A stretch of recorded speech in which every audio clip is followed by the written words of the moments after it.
Olá pessoal, tudo bem? Bom, nós vamos continuar hoje nossa aula sobre Idade Moderna. E aí hoje nós vamos trabalhar com o conceito de absolutismo monárquico. Esse conceito ele é muito importante para a gente entender como que está funcionando a política aqui na Idade Moderna.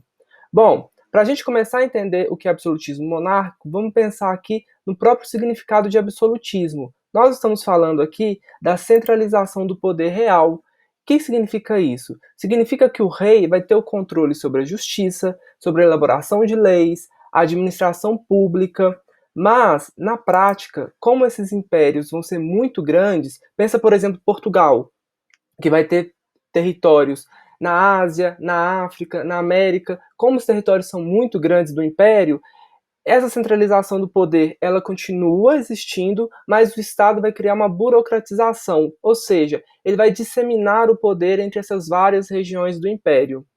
Essa centralização do poder real, ela vai vir acompanhada de um pensamento moderno que a gente vai chamar aqui de razão de Estado. Como que funciona essa razão de Estado? Os territórios, eles passam a ser soberanos. Então, os princípios estatais eles vão ganhar prioridade frente aos valores religiosos. Isso está muito ligado à reforma protestante. Destaca-se nesse momento, como eu já disse, a centralização do poder, a defesa das fronteiras do território e a defesa da população. Lembrando aqui que nós estamos falando sobre a formação dos estados modernos. Então, esses estados modernos eles estão sendo criados nesse momento. E a razão de Estado vai ser o pensamento que vai ficar por trás aqui dessa construção do Estado Nacional Europeu. Bom, vamos destacar aqui dois pensadores importantes para a razão de Estado. Um desses pensadores é o Maquiavel, que escreve O Príncipe em 1513. O que o Maquiavel vai dizer? Ele vai defender uma unidade italiana sob um poder central forte, centralização do poder, né, absolutismo. E aí, tem uma frase célebre do Maquiavel que ele diz que o príncipe deveria ser amado e temido. Na ausência de um dos dois, era preferido que o príncipe fosse temido, ou seja, que a força sobressaísse aqui. Um outro autor importante é o Thomas Hobbes. O Thomas Hobbes ele vai ter uma visão contratualista entre rei e súditos, ou seja, os súditos deveriam transferir ao soberano o direito de governá-los. Essa figura aqui ao lado é o Leviatã do Hobbes. O que significa essa figura? Vamos observar ela mais de perto. Essa figura, a gente tem a figura central, que é o rei. E aí, a gente tem que destacar o primeiro ponto, que é a coroa. A coroa, ela vai representar aqui toda a monarquia. Ela simboliza aqui o absolutismo desse rei, o líder político desse sistema. Na mão direita, nós temos a espada, simbolizando a força do Estado, a segurança, o exército nacional. Na mão esquerda, nós temos o cetro. O que significa o cetro?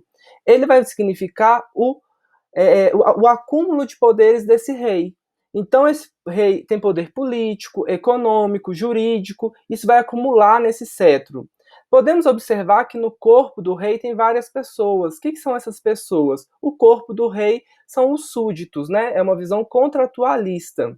E uma proporção também que a gente deve reparar: o rei está acima e ele é maior. O que significa isso? Que o rei está acima de todo o território, ele domina esse território.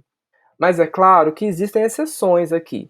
A gente não pode pensar que todos os estados modernos eles vão ser iguais, né? Eles vão formar no mesmo tempo, vão ter as mesmas medidas. Um exemplo importante para a gente é Portugal e Espanha.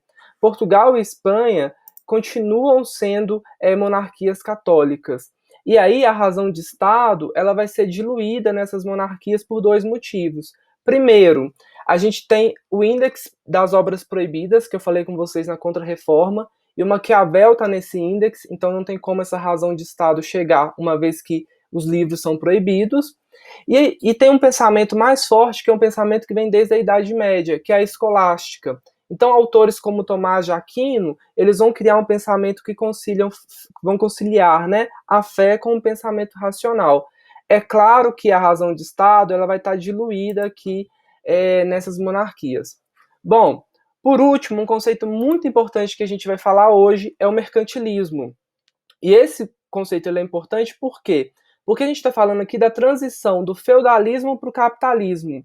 Na transição dessas superestruturas, nós temos uma política econômica chamada mercantilismo, e ela é caracterizada por uma política intervencionista. O Estado não é absolutista? O rei não tem domínio de tudo? O rei não é a própria justiça? Então, o rei também intervém na economia. E para isso, um dos conceitos importantes do mercantilismo vai ser a balança comercial favorável. O essencial aqui para o Estado é exportar mais e importar menos. Isso vai garantir que o Estado tenha as contas sempre positivas. Para que isso aconteça, os governantes vão intervir nas taxas alfandegárias, e aí a gente vai ter, por exemplo, nas colônias, o pacto colonial, que vai ser um assunto mais para frente. A gente vai ver como que esse pacto colonial está inserido aqui no mercantilismo. Bom, pessoal, por hoje é só. Nós vimos nessa aula absolutismo, razão de Estado, mercantilismo, que são conceitos importantes para a gente entender a Idade Moderna. Fica aqui o meu muito obrigado e até a próxima. Valeu!